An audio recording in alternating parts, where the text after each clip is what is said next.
All right, I'm going to call this meeting to order of our Latimer Brown House Restoration Ad Hoc Committee for September the 18th, 2025.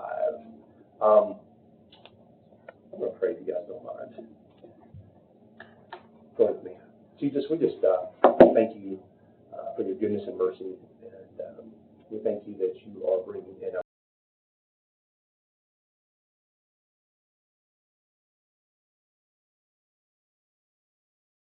you're opening doors where doors were closed, and Scripture says you're called the Waymaker in Isaiah. Well, I pray specifically for a meeting tonight that thank you for that you made a way for us to proceed with the Brown Latimer House restoration. Thank you for opening doors that people have tried to shut for circumstances. And I just thank you for giving us wisdom, giving us discernment. I thank you for the spirit of cooperation and collaboration between all the agencies and persons involved, and ask that you would just give us grace to move forward with no hiccups and no delays and no obstructions.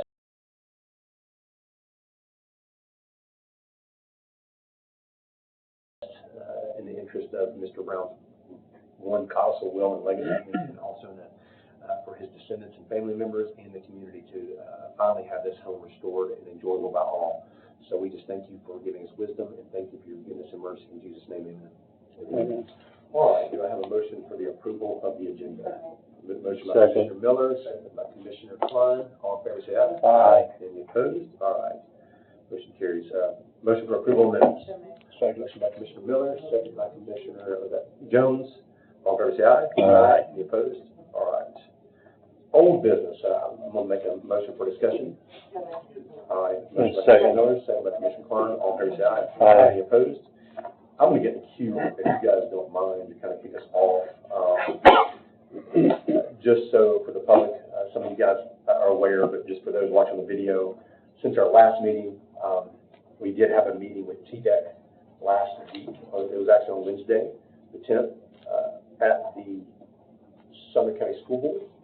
And I know that all of us were in attendance except for Commissioner Miller, and I know Mr. Latimer was in attendance as well as Mrs. McClard was there. Family you there?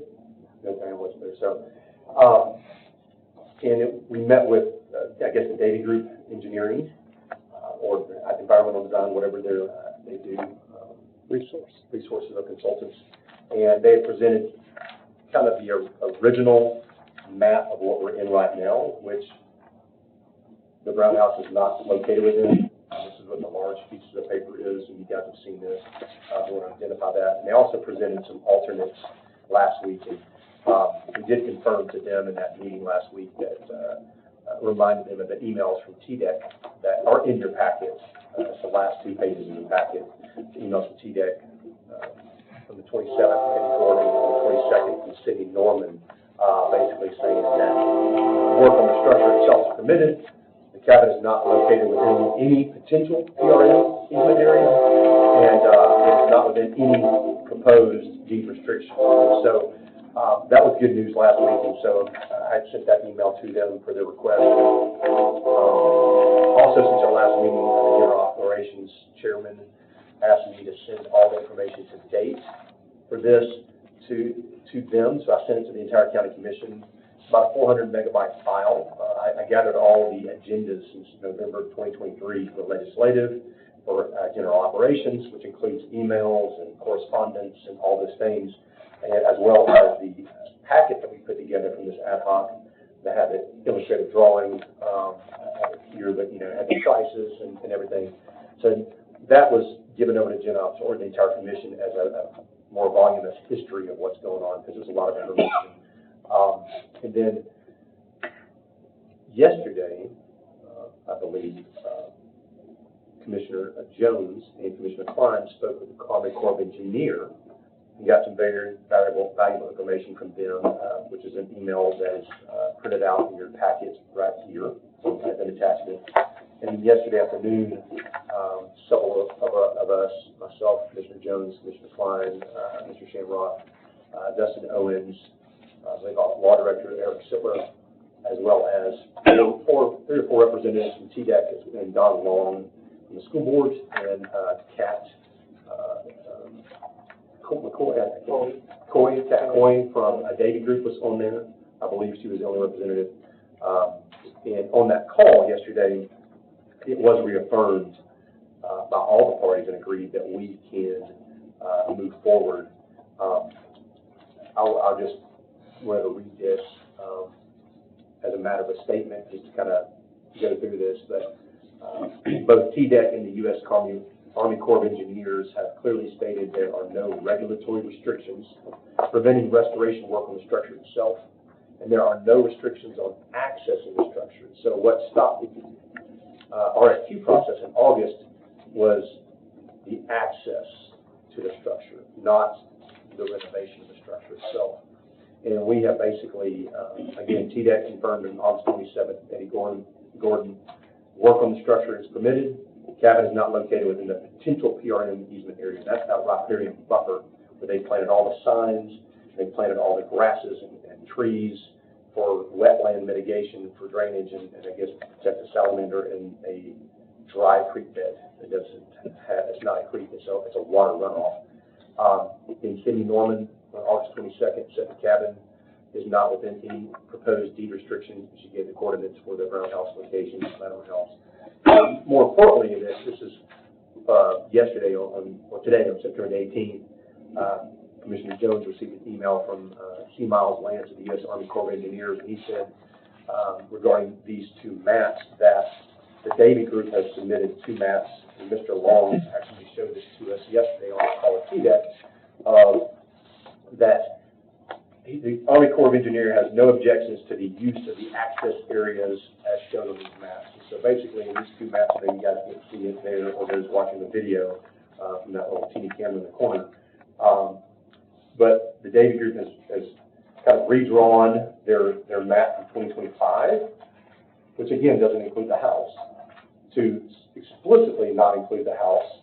And they also did a little drawing that you can kind of see in purple here of, hey, here's the kind of a suggested proposed driveway or access road for gravel or whatever we're doing construction or permanently. And I will say this is probably permanent because if you look at your packet, with the industry packet, I did include drawings from their park plan from 2019 and 20, which shows the driveway there. So pretty much all they've done is followed what they want to have for a future park. So it definitely was in their interest to draw this boundary out, I'll say. But the good news is, and that again from the Army Corps of Engineers, he actually sent these two maps that he got from the Davy Group to Commissioner Jones today, and everybody was Army Corps of Engineers, and TDEC was pointing towards the Army Corps of Engineers, and the school board was, Don Long, the school board was pointing towards the Army Corps of Engineers and the Davy Group, where the Army Corps of Engineers says they have no objections to the access, both now and as proposed. So that's good. So what it means is the access to the house is fully outside of any of these PRM boundaries or riparian buffers, just to be clear for the record, for those watching at home. I know I'm getting a little repetitive, but just for those people who don't have the privilege of seeing this right now without downloading from the website. So there is nothing legally or environmentally preventing the county from proceeding with restoration work or initiating the RFQ process today. And so that is kind of where we're at on that process. Scott, I don't know if you had any. My question to you is now, I know Mr. Long, there was seemed to be some confusion from the finance department on this from Mr. Long. I don't think he was quite up to speed, and also from Dustin on I think just a misunderstanding of what we can do. We couldn't.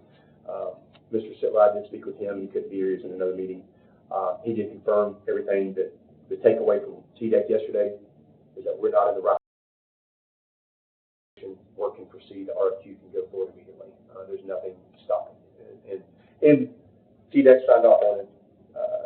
Army Corps of Engineers signed off on it. There's nothing to wait for at this point.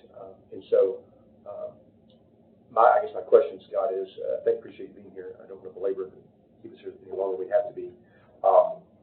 When can we expect RFQ to go back out? Because I know previously there was a little problem with the architects, the way you guys wrote it, and what allowing other architects to even do it. Because it was, you got one day, but then the RFQ was 2 weeks later, so hopefully that's been corrected. But I assume, is that gonna go back out next week, go on the county website and advertise? I don't know what day exactly yet. I've got to send a bunch of stuff to the law director so he can review it, because he wants to make sure that we're covered. So if not next week, the latest, probably the week after, from timing wise, in the next week or two. Commissioner Jones. How soon after the law director reviews it could you get it out? I guess would be a proper question. Well, It depends when he gets it reviewed. Well, How soon after you get it reviewed? Next day? The next week is, if he hold on a does it. second. I want Scott just explain the process for them, how it's working. Like he explained to me. So everything has to be to the paper by like 9 a.m. Tuesday.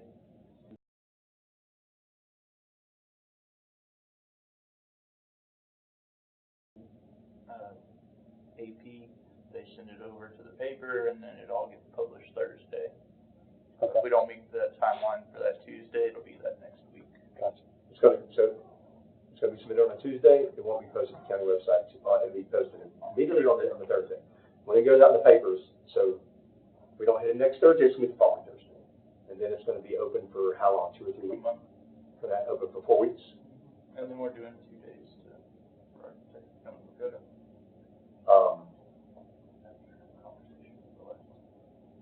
Well, I'm still bothered by that because of how you guys wrote it. That really pigeonholed an architect. I know that Commissioner Klein talked to that was going to do it afterwards. So I hope it's not, it's like the day before it closes, because I don't want it to be like. It's in the middle. I guess the problem with that is, I guess here's where I'm going to push back on that, I guess publicly. If you're setting an arbitrary date and you're saying nobody can submit an RFQ because they haven't come to the house when you set up a time, the RFQ technically legally is open until right before the bid closes, that's going to be a problem. Why is there a show and tell date at all? Why is that even in there? Or for somebody to come and inspect the property and know what they're bidding on. Yeah. I understand, but why is it limited to a day, a date? Like, a lot of us can't be out there 24/7, so Is it a architects certain- can't go show up. But is it open to anybody that has access to it? Or does it have to be you or, It depends how we write it. Dustin, Generally, we do a couple days. because I know David's got access to it. I mean, we've got combination. Really, anybody that could show them. I guess I want to make sure that we're not showing it anymore, therefore you can't bid on it, even though you technically have 2 more weeks to bid on it. That's what happened last time. That was a really bad thing. And I want to make sure it's not I mean, happening. on the last one, we did have an architect photo. I know, but we found one, but by doing that, another architect found out about the project after the arbitrary cutoff date, and they weren't able to bid on it, so that's not fair to the process. So I guess we'll have to debate it then. I'm ready to debate. Well, can you just answer my question? That may solve it. If it's available to anybody that can see it with the combination, can anybody show them, or does it have to be you or? I don't know the answer to that 100%. Is it I don't know if you guys could do it. Is it a rule or the way it's written? I don't know. It's how they're writing it, that's the problem. So we can do it where so-and-so has to call somebody to set up an appointment to do it, but I don't know if that can be like Mr. Klein or somebody. I don't know if that's to be an actual employee. Is that a law director question? That's something I'll talk with David and Mr. tomorrow. Because if need be, we could give multiple points of contact, so Well, it gives a variety of The days. only problem we'll run into is we have to keep record of it. That way we know who's been there. Well, that's not a problem. We'll just I would have to call the law director, because I mean, We'll talk about it. this is the problem with it. I mean, you understand where I'm coming from. That is a problem. I mean, I don't even see how it's even legal that you can do that. One, because it's a bid. It cuts off like 10 o'clock. You can still bid that morning. But if somebody found out, literally, the problem was somebody found out, an architect found out about the project who bid on the Douglas Courthouse after the show date that you guys wrote into it, and then all of a sudden it's like, well, you didn't show up for this, you can't bid on it, even though it's like you had another 2 weeks or a week, and like that's just that's not even logical. there either is a timeline for the bid process or there's not. And if there's a timeline that you have to submit by, then there needs to be various dates in there to view the, Well, to be able to bid. 4 weeks, it needs to cut off the day you cut off Right. the last viewing. Right. And that's the new thing we need to do lately. And that's the only thing that makes, that's the only logical. Mr. Chairman, is that something you could check on and email it to me about? No, because you go out as an architect to look at the building, and we set that date. You're saying you want it to end that date to keep it fair, right? Well, no, That's how I understand. Well, I don't think we should have an arbitrary date at all, because the problem is, No, but in that situation, what you're saying is the date, like the day after would be the end of that RFQ process, is what you're saying. I think he's saying you might as well, if you're not gonna show it anymore throughout that 4-week period. We have certain criteria we have to meet with our bids, so we can't do that. What is the criteria? And if you're an architect, your pricing and idea of what you're doing that next day. Well, I know you're kind of pointing out the ridiculousness, I think, of all of this. I think it's all ridiculous. That's not up to us though, they can shoot from the hip with that type There's not a if they rule, want. I guess That's you none of our says business. you have to have like a showing, and then you cut it off, and then even though the RFQ process is 2 more weeks, if an architect mixes that or finds out later, and he's still got a week left, it's like, oh, sorry, you didn't make this cutoff date, just come view it, therefore you can't bid on it. That just doesn't So, make sense. it's just like, so one of the rules is 5 days before it opens or closes, whatever you want to consider it. Questions stop, and they have to be posted to the website online. So at that point, nobody can ask any more questions, and we just wait for the bid to open. That's one of the rules that we have to follow. Is that a state law? State rule? I think it I is believe so, yeah. You can't answer any more questions about the, 5 days out from. from the bid opening. But that whole showing thing is what got us off track last time. I'm obviously very hypersensitive and honed in on this. Well, yeah, it's because I talked to 5 different architects, and finally, they kept dropping the process, and then he couldn't go out because it was too late. So we can't, so it's a good thing we canceled the RFQ process at that point. So I just want to make sure we don't get into this kind of goofy showing camp. Yeah, we've already. Perfect. I guess we'll follow up and sit there, so, Mr. Klein. Another thing that I want the public to know from yesterday's phone call is that Mr. Long was going to talk to the highway department and see about getting an access, basically construction access over the curb and the sidewalk, and then run a small culvert and fill. And he was also possibly going to mow. So.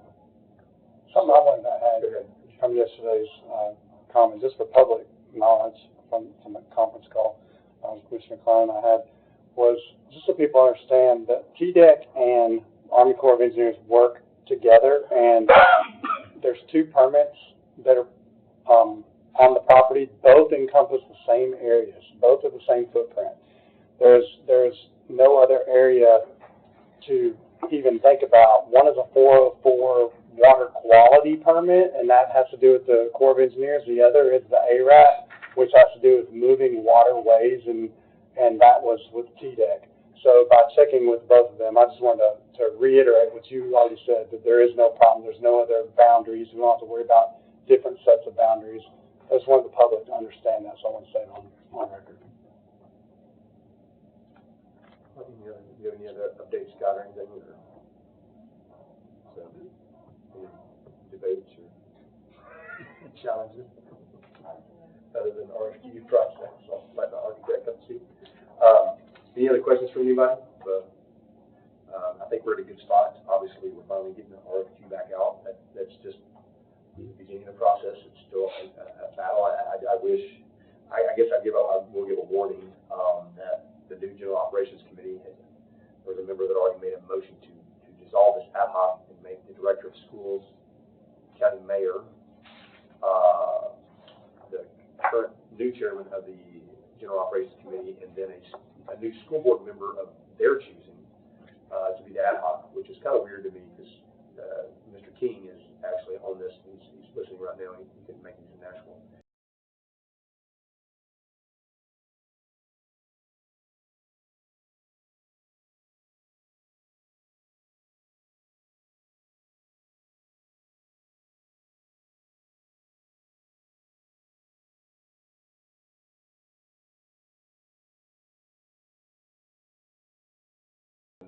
an ad hoc given charge is counterproductive in this process, and doesn't even make sense.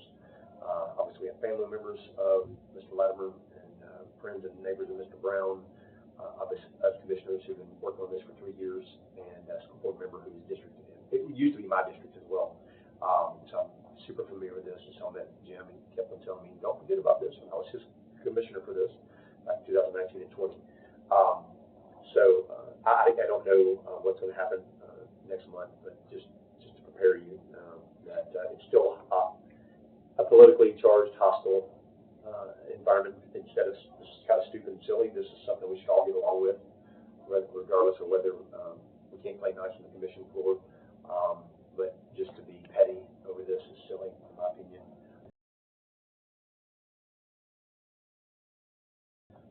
We're doing the yeoman's work, and I hope to see this continue. This was disbanded. It doesn't stop me from hosting a town hall meeting. So I'll just leave it at that. In this public arena, to continue discussing and making plans. If they were to wrestle control away from the ad hoc right there, what are our options? You know, is it pretty much set that the commission can go forward right now? Well, right now everything's approved. The budget's approved. The plan's approved for getting an architect. Right now it's procedural. It's RFQ process now.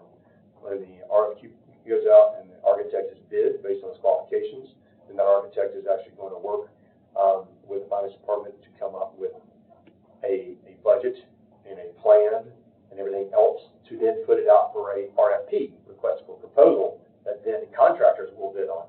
So what we did as a committee is we kind of did everything.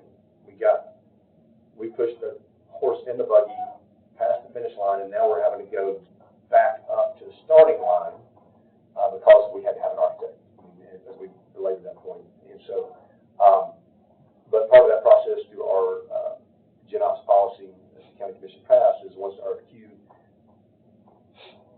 that process goes back, and the plan's ready, I think it has to go back to GenOps for approval before it goes out to the RFP process. So that's going to be another obstacle unnecessarily, I believe, and hurdle. With this new GenOps committee, just the politics of it, unfortunately, is just silly. I can explain it quicker. Yeah, I think I can explain it quicker because I've had multiple constituents ask me about this and reporters, and they said, "Why can't you just do the right thing? The will is in black and white; it's very clear." And I said, unfortunately, sometimes in county government, you have to have 13 votes to do the right thing, and sometimes we can't get them. Yeah, or you have to have 4 votes on a committee, and sometimes you can't get them. So.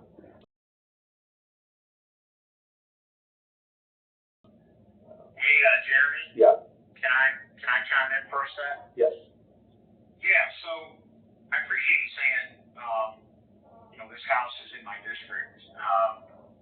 It is in my district geographically. People that I've spoken with, constituents of mine that live over there, they unanimously want to preserve that house. And so there's been, you guys have done a lot of work, and I'm glad to see this move forward. Just to thank you for all your work, and I've got to step off. I've got to sign off. So y'all have a good night. Thanks, David. Okay. Anything else? Thank you guys for all your hard work.